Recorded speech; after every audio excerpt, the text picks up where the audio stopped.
What is the weirdest advice you have heard that is strangely effective? Do you understand that if you try to endlessly stack bricks, no matter how perfect you do it, they will fall over? My boss told me this after I burnt out. Just says that no matter how well you plan your work, too much is too much. Good boss. If you're really shy or struggle with holding conversations or being social, just ask questions. This works in 3 ways. As 1, the other person will be doing most of the talking. 2, they also leave the conversation with a positive feeling, because most people enjoy talking about themselves. And 3, it gives the sense that someone is interested in them. Bonus positive feelings about your interaction. I'm an extroverted introvert. I dislike social contacts, but the nature of my job requires ongoing interaction, and being an only child has always required me to make an effort or be on my own. This tactic usually works for me, and people are always surprised when I say I'm actually super introverted. Make them tell you no. It's great when you're not sure if you should apply for a job, go for a promotion or a raise, or do something you're afraid of. Don't be so worried about getting told no or failing. You'll surprise yourself. Related, don't argue against yourself. Make sure you're advocating for yourself and don't help the opposite side. This can be relevant for such dumb scenarios as a company fucked something up and maybe you could have done X, Y or Z to prevent it, but ultimately it's still the company's responsibility to fix it. Don't go in and apologize for X, Y, or Z. Just ask them to fix it. My granddad lived to be 95. I asked him what the secret to a long happy life was. He told me to mind my own business. Grandpa, what's your secret to a happy life at 95? Fuck off. I'm not telling you. Mind your own business. That's how I read it. Like he made a deal with the devil or something.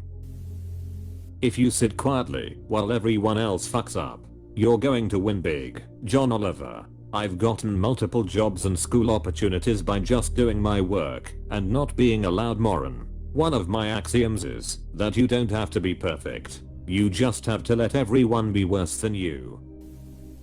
If you need to remember something, write it 3x or say it out loud 3x. Always weird when you repeat something verbally 3x, especially names. Similarly, if you want to make sure others remember something, tell them 3 times. Tell them what you're going to tell them, then tell them what you told them.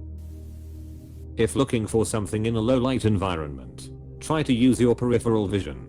I read about it in an old WWI manual about aerial combat at night. It has something to do with how eyes work. It has helped me many times over the years. For finding stuff in a darkened room, or outside in a field at night. Not aerial combat. Also a great trick if you're into astronomy and trying to find a faint star. Don't give excuses unless they ask for it. If you are late for work, just say that you are late, not why you are late. Never volunteer more information than is needed to get through the situation. Sometimes you'll just make things worse by moving their focus to something they didn't even know about. I.e., sorry I'm late to the meeting. I was trying to help coworker finish up their presentation. Boss, what? Coworker told me they submitted that last week. Now you're late and got your coworker in a jam. 2 from elderly southern relatives. 1. Something ain't nothing taking 5 minutes to work out, clean, work on a big project, etc. is better than 0 minutes. We often think we've got to do 2 hours of rigorous work or it doesn't accomplish anything. 2. Time will pass either way if you want to work to get better at something, accomplish a long-term goal, or change careers or credentials. Don't look at the 2 to 5 years and think you'll be too old. If you're 24 and want to go to college, you'll be 28 in 4 years with or without a degree regardless of what you do in that time. On that second one, my grandpa said something best. My dad was talking about how he'd be 50 once he graduated if he went back to college. My grandpa responded, how old will you be if you don't go? Anger and remorse are shadow companions, with remorse always a step behind. I took control over my temper issues by reminding me of this one-liner. Hope this works for you, too. It's only embarrassing if you're embarrassed. The older I get, the more I understand this one. Edit. You guys are awesome. Thank you for the awards and feedback. If you're not willing to look stupid, nothing good is ever gonna happen to you. Drive. Gregory House. A coworker told me that when someone has the hiccups you tell them you're not a fish. The amount of times this has worked has convinced me she's a witch. I have texted her at least a half dozen times whenever it worked. At one point, while I had the hiccups, and asked a friend to tell me I'm not a fish. Worked. F sorcery. Sometimes people suck. It really made me stop and think about how some people just suck, and the only thing I can change is how I let it affect me. I became a much less angrier person. I hardly have road rage anymore, and just generally happier.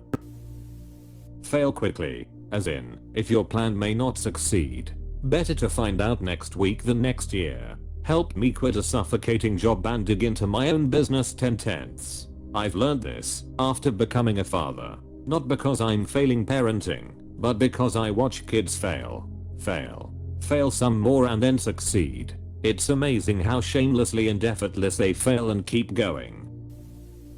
If you can't fight the fear, do it scared. Got me through a lot of anxiety. I tell myself my increased heart rate and racing thoughts are just signs that my body is priming itself to allow me to do something I didn't know I could do. I used to think they were signs to quit, but they are really an ignition sequence. A wise man once told me, buy a plunger before you need a plunger. Don't beat yourself up forever. Beat yourself up once, then move on. Mr. Homer Simpson. That's actually good.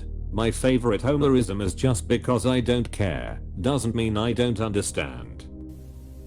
My mother always said go back to basics. Whenever I was struggling mentally, I disregarded it for years, but now I live by it. I only utilize this way of living during desperate survival times. But it's amazing advice. Can you give an example?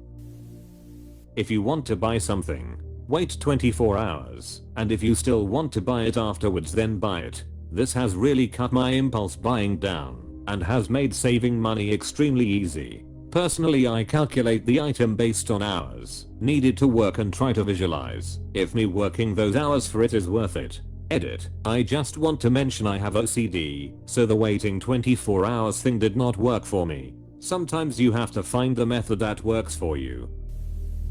When writing an email, leave the recipient field until last, and add the attachments first. People don't always remember what you say, but how you make them feel. Here in Brazil once I read something like this: your neighbors won't remember that you said good morning, but try to say fuck you, and they'll remember it for the rest of the day. Stressed, upset, panic attack, ennui. Put an ice cube in your hand. Move it around your hand until it slowly melts. It takes about 5 minutes. Primary effect: the cold on your skin grabs your brain's attention. You stop thinking about what was stressing you out and feel present in the moment. Secondary effect: the cold cools your blood, which goes into your heart and slows down the beating. As your heartbeat slows, to maintain your body heat, your lungs breathe more slowly as well. It forces you to breathe, which calms you down. After 5 minutes of this, you will feel much calmer, if slightly drippy. No one thinks about you as much as you do, meaning we are all worried about people thinking about the tiniest embarrassing things we do, when no one really cares. It gave me freedom to take on more challenges and not worry about failure. But what if you know people who look at others all the time? I tell my daughter to add the word yet after anything about lacking something. I don't know how to play this game becomes I don't know how to play this game yet. That sort of thing. It's meant to redirect negative self-admonishment into a drive to grow and learn. And apparently it's sinking in, because she will say something like, ugh, I can't make it up this hill, while we are out bike riding, and then catch me looking at her, give a big eye roll and go, yet, in the exact tone you think a teenage girl would use. Then she ends up sometimes just rage succeeding to prove the point. It's great. She's going to be at least 3 times better than me, low as that bar may be. Rinse your cereal bowl straight away. That stuff sets like concrete. But, I was just about to eat the cereal. Nope. Straight down the drain. The sewer goblins need their Captain Crunch. This is one I came up with to explain my self-esteem. You can't sad your ugly away. I woke up one day after years of torment, a lot of which from myself, and realized that being upset about how I look won't make me any prettier. So I may as well just own my looks. I can fix what I can, but being upset about it ain't gonna do shit. May as well love my fugly self. Loving myself when I felt no one else would, and being happy and enjoying life despite it all. It really is the greatest revenge I could come up with. Don't pass a pig truck on the outside of a sharp curve. My dad, on the occasion of my earning my driver's license. 30 years later, I'm behind a pig truck on some fairly twisty/turny highway. It's going slow AF, so I want to pass, but there's a sharp right hand curve just ahead. Dad's voice, RIP, Pops, comes down from the heavens like Obi-Wan telling Luke to use the Force, except that it's that same advice. I hang back a few seconds, only to see a sheet of liquid pig feces wash out of the densely packed pig truck's trailer floor. It misses my car completely but totally coats the two cars that went around me and tried to pass the truck. Dad's voice, remember, the Force will be with you, always, apostrophe.